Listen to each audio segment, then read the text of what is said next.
आप लोग भूल गए जब 86 एसडीएम के पद में से 56 एक जाति विशेष के लोग भर दिए गए। और ये कौन नहीं जानता इस बात को? पांडे जी, इसका ये भी हम बताएंगे।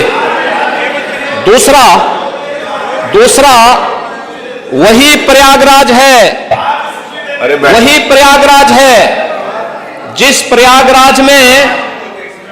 प्रयागराज में पब्लिक सर्विस कमीशन के कार्यालय में महीनों तक यूपी के नौजवान धरना दिए थे और एक अयोग्य व्यक्ति को जो उसके लिए डिजर्व नहीं करता था, एलिजिबल नहीं था, जिसकी डिग्री फर्जी थी, उसे आयोग का अध्यक्ष बना करके पूरे कमीशन और युवाओं के भरोसे के साथ खिलवाड़ करने का काम हुआ था। यह भी इलाहाबाद में हुआ था। 69,000 शिक्षकों की भर्ती के बारे में एक बात बार बार आती है, जिसकी चर्चा यहां पे कल श्री संग्राम सिंह यादव जी भी कर रहे थे और अभी श्री पूजा जी भी कर रही थी। मैं बड़ी विनम्रता के साथ कहूंगा, 69,000 शिक्षकों की भर्ती में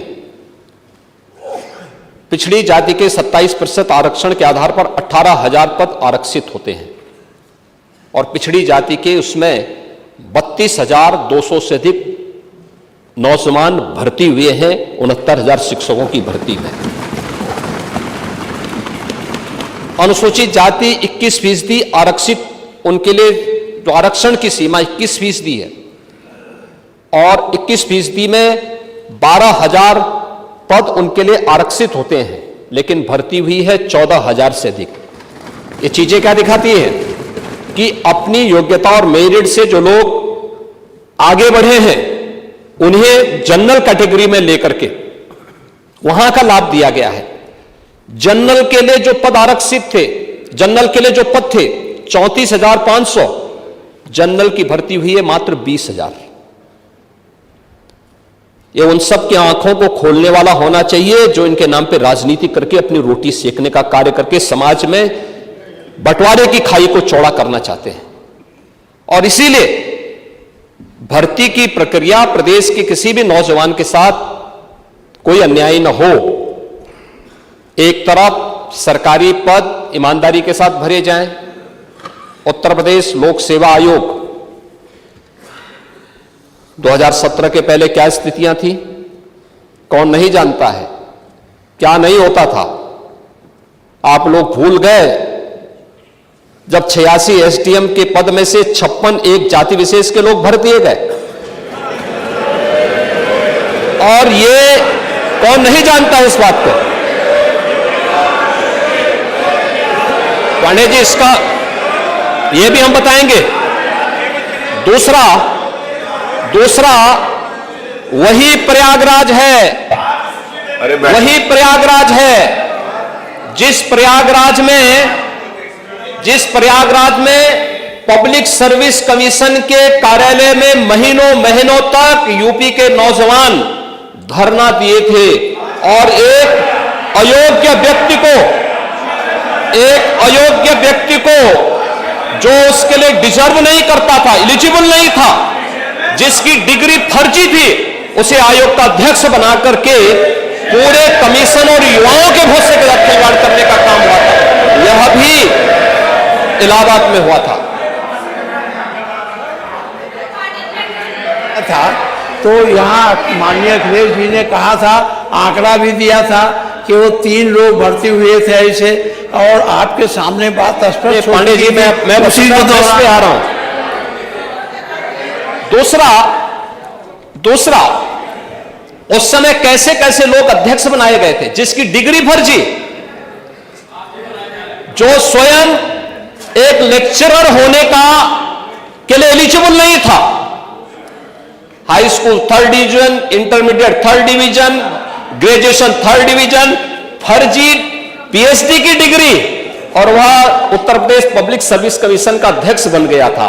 और ये लोग उसको लेकर ढूंढते थे, घूमते थे, और उसको जब मौका मिला उसने मारी तबाही, पूरे युवाओं के साथ खिलवाड़ किया था। ये कौन नहीं जानता है? और यही नहीं, यही नहीं, इस समय भर्ती की प्रक्रिया को पारदर्शी बनाने के लिए समय समय पर रिफॉर्म किए जाते हैं और ये आयोग और बोर्डों को पूरा अधिकार होता है उस रिफॉर्म को करने के लिए, लेकिन प्रक्रिया पूरी ईमानदारी के साथ होनी चाहिए। और वही प्रक्रिया पब्लिक सर्विस कमीशन भी, अधीनस्थ सेवा चयन आयोग भी, शिक्षा आयोग भी उसके लिए अधिकृत होते हैं, वे लोग इस प्रक्रिया को पूरी कर सकते हैं।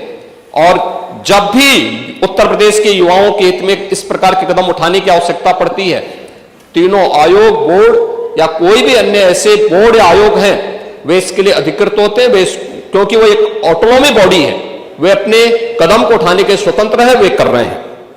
लेकिन प्रक्रिया में कोई खामी नहीं, उनकी ईमानदारी, उनकी नियत में कोई भी, उनकी पारदर्शिता में कोई उंगली नहीं उठा सकता। पूरी शुचिता और पारदर्शिता के साथ सारे कार्य संपन्न हो रहे हैं। और इसीलिए इन युवाओं को नियुक्ति पत्र देने के लिए मैं और मेरे मंत्रिमंडल के मेरे सदस्यगण सभी लोग जाते हैं, माननीय जनप्रतिनिधियों से हम कहते हैं कि वे लोग भी जिले जिले में जाकर के नियुक्ति पत्र वितरण में अपना योगदान दें। और हर नौजवान इसके लिए खुश होता है कि साहब सिफारिश के बगैर न केवल हमारी नियुक्ति भी है बल्कि हमें नियुक्ति पत्र भी प्राप्त हो रहा है। यह हमारे लिए हमारे जीवन का सबसे अद्भुत क्षण है। और मैं इस एक तो नियुक्ति की प्रक्रिया सरकारी क्षेत्र में, दूसरा प्रदेश सरकार की जो जीरो टॉलरेंस की नीति है अपराध और अपराधियों के प्रति, इसीलिए है जिससे अधिक से अधिक निवेश यहां यूपी के अंदर आए, अधिक से अधिक निवेश आए।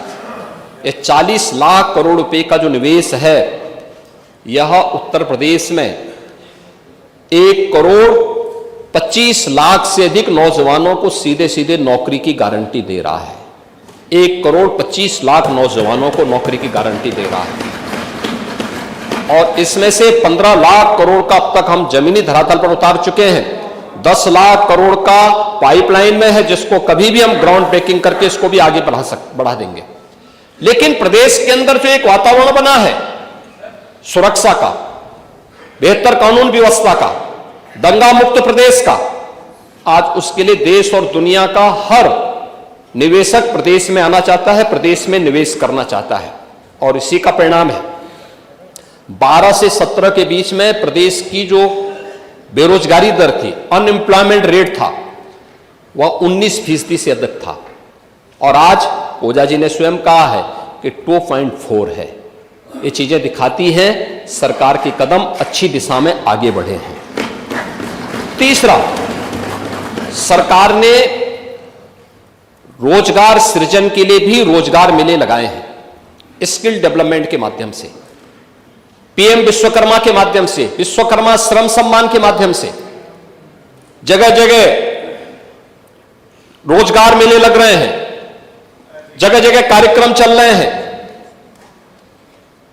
आज के दिन पर जब रिजर्व बैंक अपनी रिपोर्ट प्रकाशित करता है तो रिजर्व बैंक की रिपोर्ट इस बात को कहती है कि दुनिया के, अब भारत के अंदर उत्तर प्रदेश ऐसा राज्य है, बैंकों से लेन देन जिस राज्य का सर्वाधिक है वह उत्तर प्रदेश है।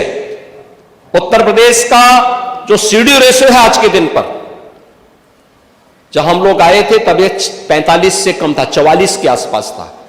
आज यह 60% है।